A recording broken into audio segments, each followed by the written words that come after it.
Hello everyone, welcome to my channel. आज हम करेंगे class 12 business studies and topic हमारा होगा reasons for the establishment of SEBI, यानी SEBI securities and exchange board of India को क्यों बनाया गया, ऐसा क्या रीज़न था जिसकी वजह से इसको स्टैब्लिश किया गया। सो गाइस, इस चैनल में हम जितने भी वीडियोस पढ़ेंगे वो सभी एनसीईआरटी की बुक्स में से पढ़ेंगे। एनसीईआरटी की बुक्स में आपको लाइन टू लाइन एक्सप्लेन करती रहूँगी। स्टार्ट करते हैं, देखते हैं रीज़न क्या था इसको बनाने का। The capital market has witnessed ट्रेमेंडस growth during the 1980s। अब ये लाइन क्या कह रही है कि 1980s के टाइम पे क्या हो रहा था कि कैपिटल मार्केट बहुत ज़्यादा ग्रो कर रहा था, यानी जहाँ से जो है कंपनीज अपना पैसा रेज करती हैं या हम लोग जो है शेयर्स खरीदते हैं, वो मार्केट बहुत ज़्यादा ग्रो कर रही थी।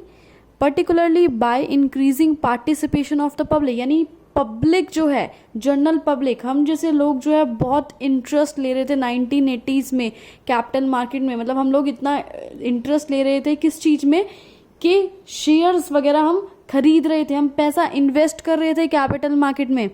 This ever expanding investors population and market capitalization led to the variety।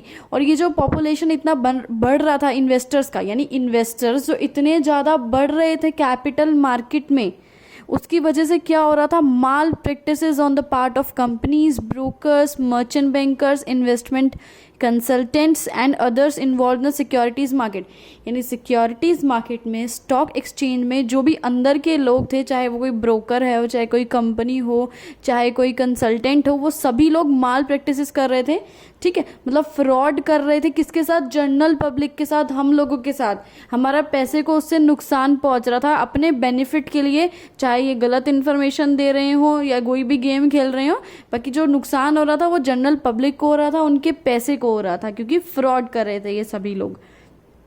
The glaring examples of these malpractices include the existence of self-styled merchant bankers, unofficial private placements, rigging of prices, unofficial premium on new issues, new adherence of the provisions of the Companies Act, violation of the rules and regulations of the stock exchanges and listing of requirements, delay in share। तो ये सब चीज़ें हो रही थी। क्या क्या चीज़ें हैं, जैसे कि वो लोग क्या कर रहे थे माल प्रैक्टिसेस में, बहुत सारे, जैसे कि हो गया यहाँ पे एग्जांपल दे रखे, अनऑफिशियल प्रीमियम, बिल्कुल फालतू का प्रीमियम ज़बरदस्ती ऐसे ही ले रहे थे न्यू इशू पे, जिसकी ज़रूरत भी नहीं होती है ना। या फिर जो कंपनीज एक्ट की कुछ प्रोविजन है उसको फॉलो नहीं कर रहे थे, या कुछ रूल्स एंड रेगुलेशंस हैं, स्टॉक एक्सचेंज की कुछ गाइडलाइंस हैं, उसको भी वॉयलेट किया जा रहा था, उसको भी बिल्कुल अवॉइड किया जा रहा था। तो ये सब चीज़ें बार बार हो रही थी आपके स्टॉक एक्सचेंज में। और देखते हैं क्या क्या हो रहा है। लिस्टिंग रिक्वायरमेंट्स, यानी जैसे कंपनीज को अपने आप को लिस्ट कराना पड़ता है ना स्टॉक एक्सचेंज में,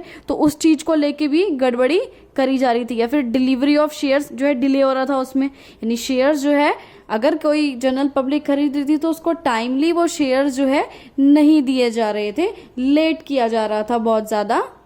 सो इस तरह से जो है जनरल पब्लिक के साथ फ्रॉड हो रहा था। आगे देखते हैं।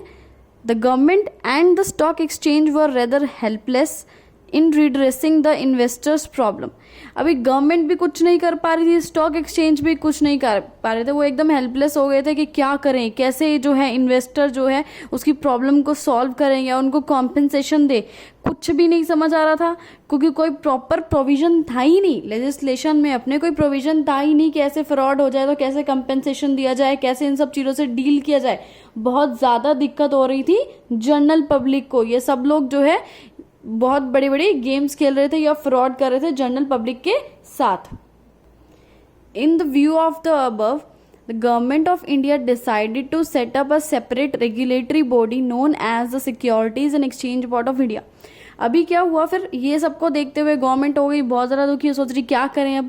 तो गवर्नमेंट ने क्या किया, सोचा कि चलो एक रेगुलेटरी बॉडी बनाते हैं, एक ऐसी बॉडी बनाते हैं जो कि स्टॉक एक्सचेंज को रेगुलेट करेगी, उसके सारे फंक्शन, सारी एक्टिविटीज़ पर नज़र रखेगी, जिसका नाम रखा गया सेबी या फिर securities and exchange board of India.